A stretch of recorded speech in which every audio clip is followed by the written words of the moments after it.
All right, so that was the view on Electrocast. Now I'll move on to the next query, and this is in the railway space. Avnesh from Andhra Pradesh holds about 30 shares of RVNL, and this is at a price of about 516. So he's currently sitting at about a 1,860 of a profit. I want to come to you on this, Gaurang. What is your view on this? Should he hold or have a sell rating on this one? Well, I think first of all, this is a view on the sector. I think it will be prudent to give that. So all those companies which are associated with Indian Railways, whether they are going to be government owned or whether they are privately owned, the order book for all these companies is extremely strong. Even if you listen into the commentary that was given by the most of the management of these companies, the order book stands very, very strong and tall. Point number two, the modernization of Indian railways is a growth story for another 3 to 5 years or maybe more, whether it is to do with modernization of railway stations, railway tracks, high-speed trains, last mile connectivity, dedicated freight corridors, etc., etc. So, these are just the names that I'm giving, which are strong companies. So you have IRFC, RVNL, IRCON, IRCTC, you have names like Jupiter Wagons, you have names like Titagar Wagons. All these companies are possibly looking at an exponential growth for the next 3 to 5 years, given the kind of order book they already have, order execution, and the new order book that will come in.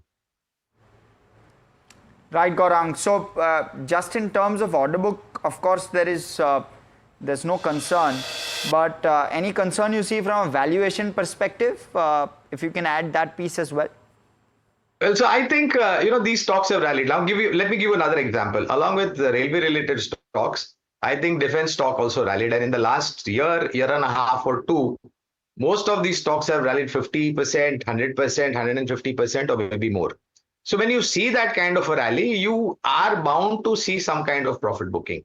You are bound to see some kind of time correction and price correction. There is absolutely no surprise to that. But notwithstanding the immediate short to medium term, if you have a long-term time horizon, then you should be least bothered about these short-term corrections. Okay, so you would continue to hold these because we have another viewer coming in, Jatin from Rohtak, Haryana. He's bought IRFC shares at 185 rupees a piece. He has 970 shares, wants to understand what he should do. Plenty of railway counters, which we have at least on our list today. So we'll try to cover some of those. Gaurang, you continue to hold the view that he should continue to hold these stocks from a medium to long-term perspective? Yeah, so on IRFC, we had given a subscribe recommendation for the IPO, which was pretty long back at a reasonably lower price.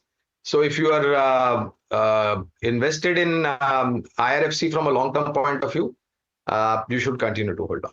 And Rajat, if I can come to you with regard to a view on some of these railway counters as well as IRFC in particular. Regarding IRFC, I would say that although when you look at it on a one-year perspective, this is maintaining an uptrend, but then this has also moved up quite a bit. So I would suggest that if it were to fall below its 200 exponential moving average, which is currently at 147, if it stays there, then at least book part profits.